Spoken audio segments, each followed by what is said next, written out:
djtowers has been involved in an accident. Welcome back to your channel. Please don't forget to like and subscribe.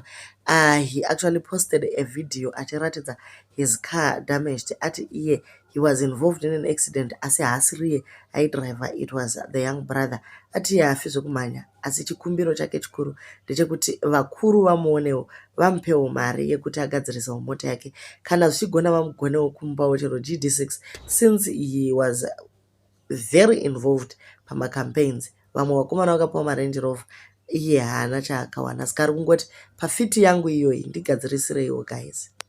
Can I make a mix that word? Kundindoteita. Munokasa kufanira Jesus. Ndakaita mpano wangu bulle ndi akaita accident. Ndinofunga kuti ndindansiri ndaidrive. Ina ndifi zvokumhanya. Ina ndakatogara uku ndichitori pafoni. Ndakatogara apa pangu apa ndogara apa. Apa ndoparara yakagara. Apa. Paidangogadziriswa ndi apa but handina mari mana mashefu anga ambondoonawo mana mbonoonayo ndooneyo. Wozoona kuti zvinhu zvacho hazvina kana maturo. Nguva yese yaimanya napassionjava vachiita zvese zvavaiita akakonewa kana kutengawo mota huru ine zita but akagonawo kutenga Honda Fit iyoyi. Chero pese pai DJ achimanya nomusangano havana kugona kumutengerawo something chekufambisa chero patapata riri nani zvaro.